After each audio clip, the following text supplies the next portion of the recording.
Thanks very much. Thanks for that introduction.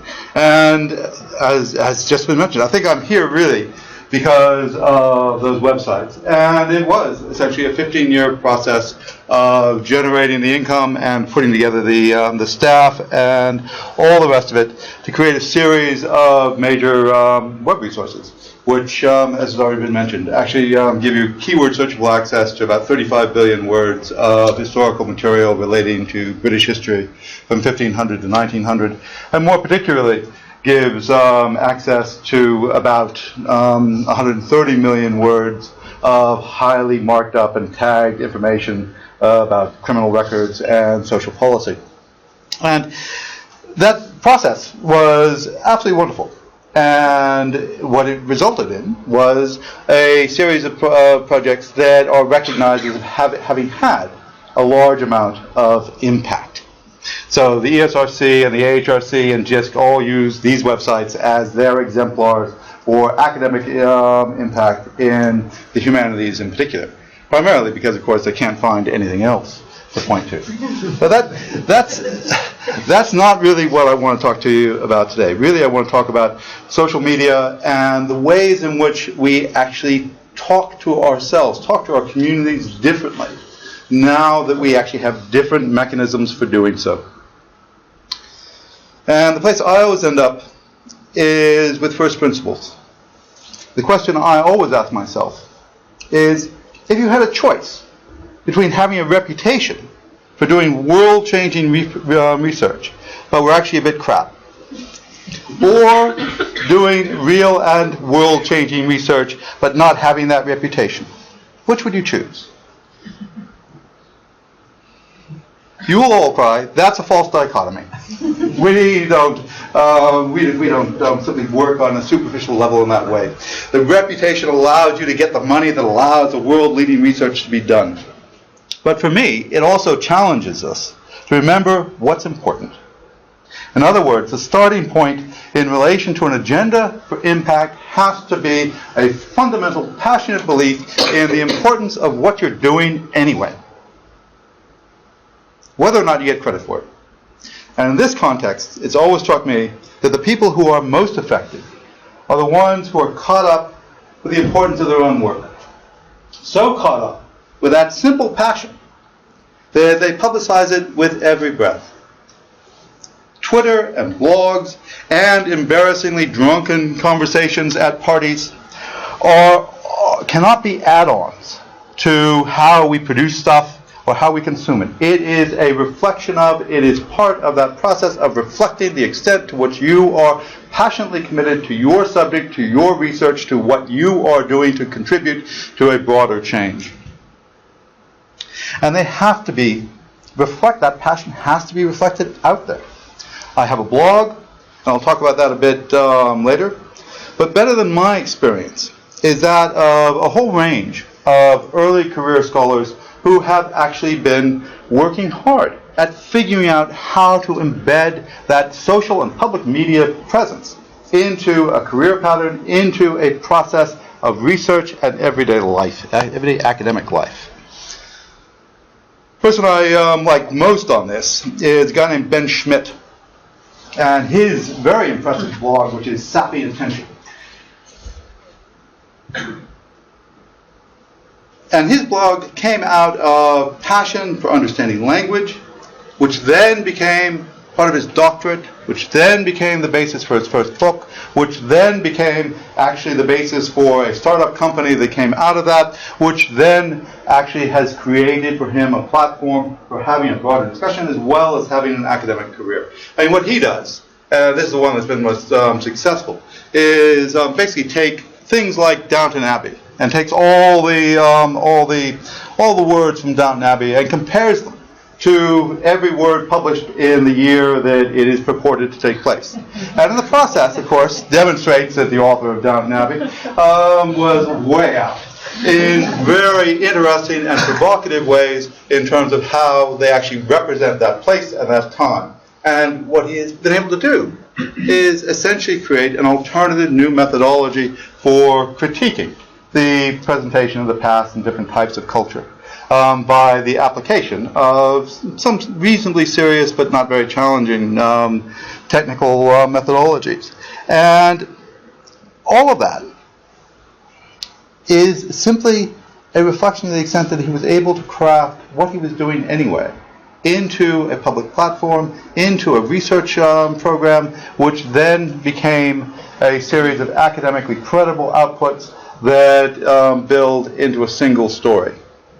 The other person whose work I quite like is Helen Rogers, who has two blogs, Conviction, Stories from a 19th Century Prison, and another one on Writing Lies, which actually comes out of her undergraduate teaching.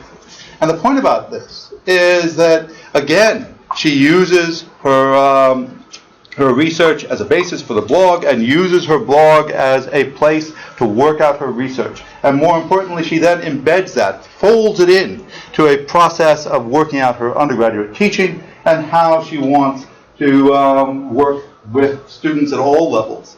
And again, what it becomes is a process, an ecology, a system that doesn't have a lot of waste in it. They bring together research and teaching and effectively build a community. And the point about all this is that the ideas are the starting point and that there is no waste. What starts as a blog ends up as an academic output, and an output with a ready-made audience eager to cite it. The fact that you've already run your ideas past an audience on a blog means that the eventual article is simply going to be better, and certainly better written.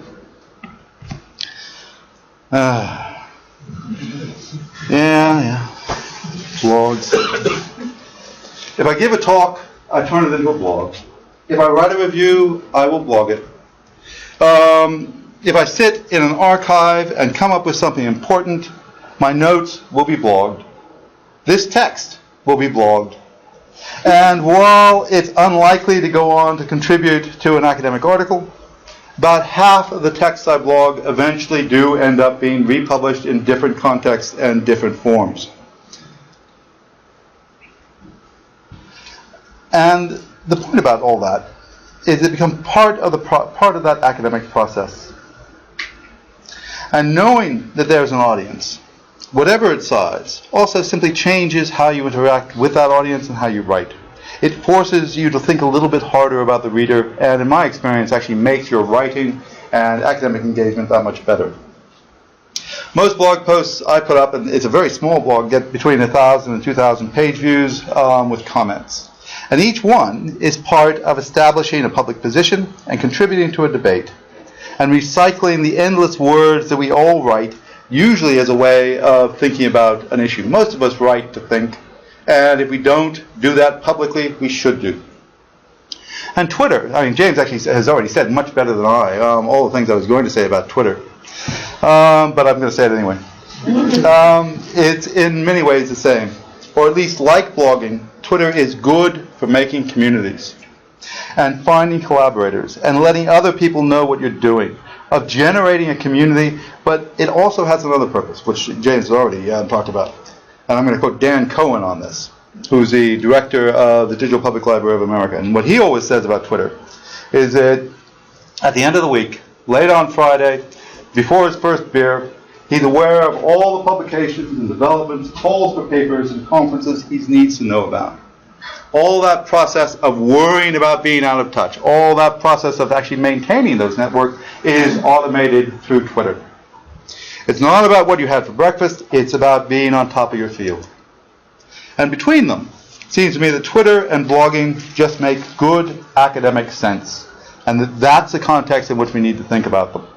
And while you need to avoid all the kittens, and the trolls, and the clickbait, and the self-promoting gits that the internet is full of, these forms of social media simply comprise a modern form of the academic community. They are the seminar, the public lecture, and the letters page of the moment, and they are where our academic conversation is happening. And as long as you have your commitment to your subject, it is the place you need to be having that conversation. And on participating in that academic public sphere, I only have a few very small rules and recommendations. I'm afraid I probably should read more widely on what everybody else is saying about this, but I haven't. Mainly, it seems to me, though, of being a question of being yourself. If you want credit, you have to own your material, and to own your material, you can't be anonymous. You can't. You need an avatar that's you. You need a name that's yours. You need something, and you need to be honest about how you're contributing to that community. And second, you have to simply remember that everything, from academia edu to Twitter to Facebook to Flickr, is a form of publication and should be taken seriously as such. If you would not say it in an academic review or in questions following a public lecture, don't say it on Twitter. And finally, keep track. I love Google Analytics. And it gives you an opportunity to know who you're talking to, who's reading your blog, who you need to be in touch with, who thinks they need to be in touch with you. There are 4 lines of code, cut and pasted, into a blog that allow you to actually trace down to a granular level that's remarkable. Everybody who uses accesses your material online. All of which is to simply say that social media are building into what feels to me like a coherent research environment that can reflect a community of interest, allowing us online to be just what we claim to be offline, a community of scholars. And that seems to me a simple, unqualified good thing. And having a more effective conversation about your research will give it greater impact. And all the objections, which usually come down to someone might steal my idea, my work, my credit. Sorry, I wanted that to be more plaintive than it sounded.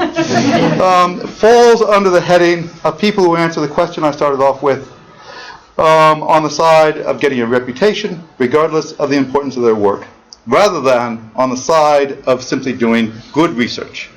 Thanks.